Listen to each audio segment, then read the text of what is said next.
Hello students. So I hope you all have understood theoretically what do you understand by principal component analysis. So to understand principal component analysis in a better manner, we have taken a numerical. So let's try and apply principal component analysis on a given data set. So the question goes like this: determine principal components for the given data set. So this is the data set which includes two features, x and y, and these are the rows or instances that are provided for both these features. The first step, if you remember the calculations involved for PCA, that is step by step PCA, how it can be obtained, the first step includes calculate mean. So we are calculating the mean of feature x, which is nothing but x bar 1.81, and for y it is y bar, which is 1.91. This is the first step. The second step is to calculate the covariance matrix. The formula to calculate covariance matrix is nothing but COV x comma y is equal to summation of I equal to 1 to n. Total number of instances, that is we have got 10. Xi minus x bar into yi minus y bar upon n minus 1, which is, and n over here is nothing but again 10. So the covariance matrix, when we have got two features, will be a 2 cross 2 matrix. So it will be covariance x comma x, covariance x comma y, covariance y comma x, covariance y comma y. Make sure that the values of covariance x comma y and y comma x remain the same because of the commutative law. So if you have got three feature variables, then the covariance matrix will be 3 cross 3, so on and so forth. For n feature variables, you will have n cross n covariance matrix. So we first start calculating covariance of x comma x because we need to find out the values of all these four elements. So covariance of x comma x is nothing but summation I equal to 1 to n xi minus x bar into xi minus x bar, because it is x comma x divided by n minus 1. So we know x, we know its mean. So what we are going to do is 2.5 minus 1.81. So that will be giving to you the value 0.69. So on and so forth, we will be calculating it for all. So we will be getting xi minus x bar. Now we require twice of this. So we will simply multiply 0.69 into 0.69, which is 0.4761, and find out the sum of it, which is 5.549. So that value we will include over here and divide it with n minus 1, which is 10 minus 1, 9. So we get the covariance of x comma x, which is 0.6165. Now for y comma y, the same procedure is followed. 2.4 minus 1.91, which is 0.49.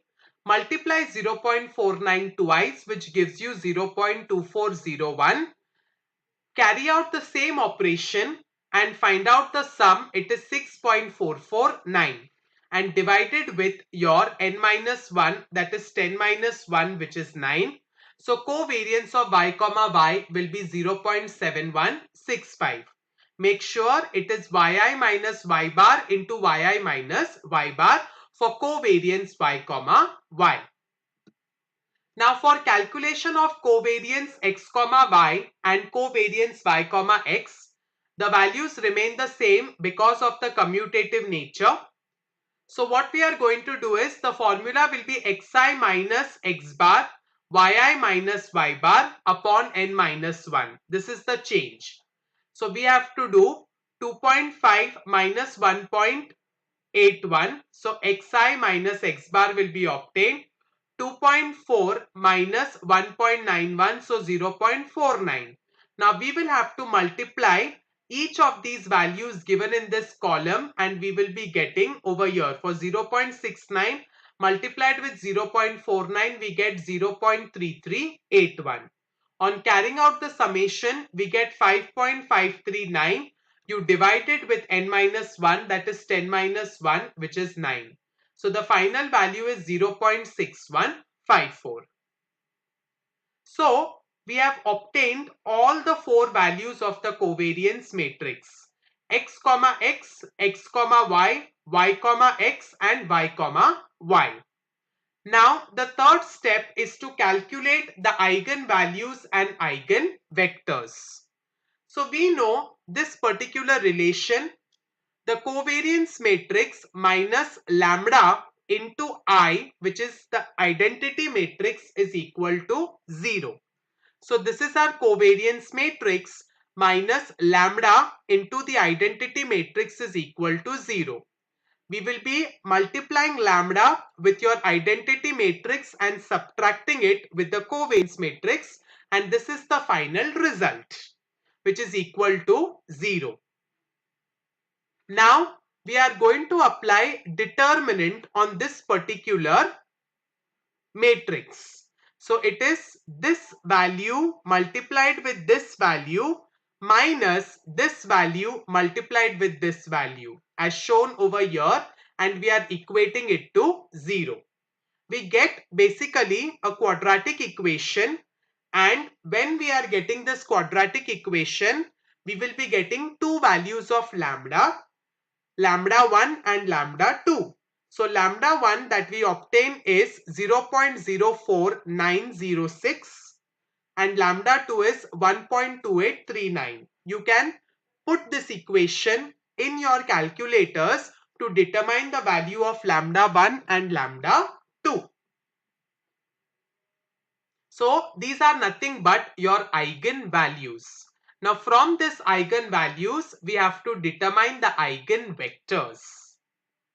So obtaining the eigenvectors, so what we are going to do is, initially this was only lambda, but now we have obtained two values of lambda. So lambda will be replaced with lambda 1. So, and lambda 1 value is nothing but 0.04906. So on substituting that, we will be getting this particular matrix. And to obtain the eigenvector, we consider x11 and y11 and we equate it to 0. So now what is this? We have to multiply these two matrices. 0.5674 multiplied with x1 plus 0.6154 multiplied with y1 equated to 0. We get equation number 1. Similarly, performing the same operation, we get equation number 2. Now we need to solve equation number 1 and equation number 2 simultaneously to get the values of x11 and y11. But mathematically solving these two equations simultaneously is not feasible. So to obtain the values of x11 and y11, we need to consider the equation that we obtain from orthogonal transformation, because PCA follows this concept of orthogonal transformation. So the equation is x11 square plus y11 square is equal to your 1. So now to obtain the values of x11 and y11, we will take the first equation. And what we will be doing is, these elements we will be shifting towards the right hand side of 0. So we get minus 0.6154 y11. And now we make x as the needed variable. So this goes at the bottom. Multiplication becomes division and we get x11 as minus 1.0845 y11, which is the new equation. Now we'll substitute this value of equation 4 in equation number 3 to get the value of y11. So on substituting your value, so x11 is now substituted this with new term square plus y11 square equal to 1.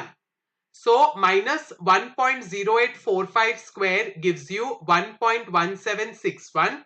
y11 square plus y11 square equal to 1. We remove y11 common out. So we are left with 1.1761 plus 1. So that is nothing but 2.1761. So in that case, we get y11 square to be 0.4595. Taking the square root, we get 0.6778. When we substitute this y11 value over here, we get x11 value, which is minus 0.7351. Therefore, Z1 is equal to your x11 value, which is minus 0.7351 x plus y11 value 0.6778 into y. Now this we have done for the first equation. The same procedure has to be followed for the second equation, and you get the values of your x12 and y12. So your z2 is nothing but minus 0.7351 x plus 0.67789 y. So we have obtained these two values. Now to identify which is the principal component, what we must do is check out the eigenvalues. So we had got lambda 1 and lambda 2. From these two, we must check which is having the highest value. So lambda 2 is having the highest value in this case, which is 1.2893. So the respective eigenvector for this particular eigenvalue will be the first principal component. So here in this case, we obtained for lambda 1 this value of z1. For lambda 2 we obtained this value of z2.